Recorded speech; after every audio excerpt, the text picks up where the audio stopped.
Amy woke on the floor of a cage that hummed.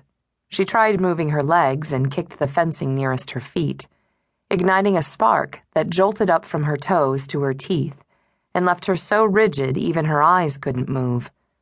She hated being more conductive than organic people.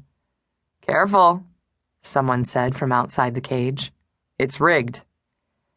The man wore a blue uniform and held a scroll-style reader between the thumb and first finger of each hand. Its anonymous blue glow made his expression hard to read. He looked organic.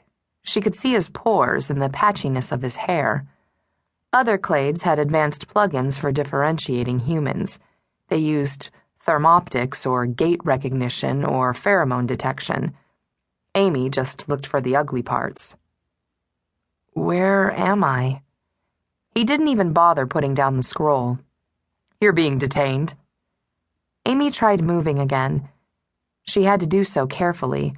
Her limbs were grown-up limbs now, and they were much longer and clumsier than the ones she remembered. Finally, she sat with her knees to her chest and looked around. She sat in a kennel, like at an animal shelter, a rectangle of white linoleum bordered by black chain link. Across the room was another set of kennels stacked 2 rows high. In the center aisle sat an empty cage, shaped more like a cube.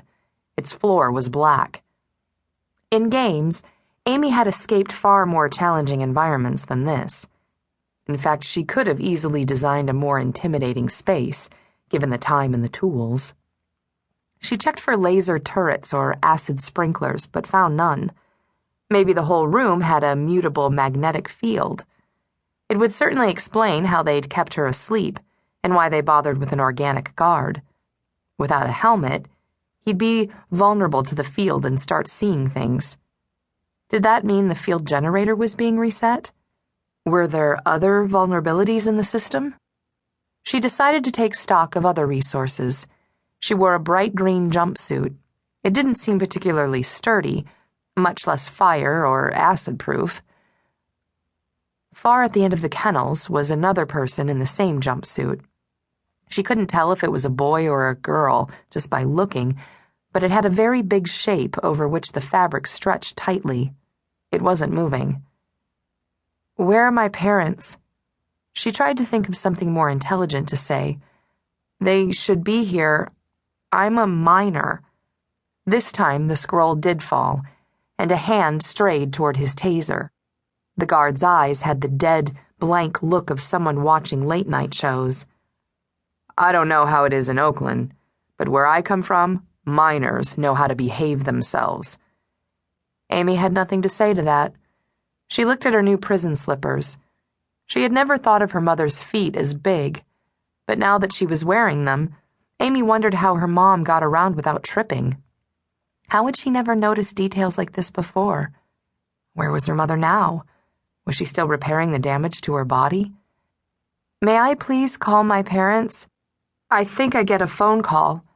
People who get arrested get a phone call, right?" Now the guard stood. He lumbered over to the kennel and leaned close without really touching it. This close, his humanity was more obvious. Burst capillaries in his nose, silver hair sprouting from a mole below his left ear, sweat stains blackening the blue of his shirt. "I think you're failing to grasp the enormity of the shit you're in. Now, if you know what's good for you, you'll sit tight and wait. It won't be long now." "It won't be long until what?" Amy asked. He straightened up and pulled his shirt down where it had bunched up over his curling waistband. He wore a yellow-gold wedding ring. The skin around it was puffy and red. He must have started wearing it years ago when his fingers were slimmer. "You didn't have to tell me about being young," he said. "It's already on your record." "So you know I just graduated kindergarten?" He nodded slowly. "Yep. So I figure maybe you don't know that all you VN were designed by a bunch of Bible thumpers." Amy shook her head.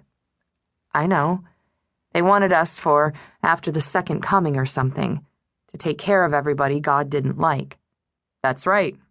That's why you've got all the right holes and such, so people can indulge themselves without sin."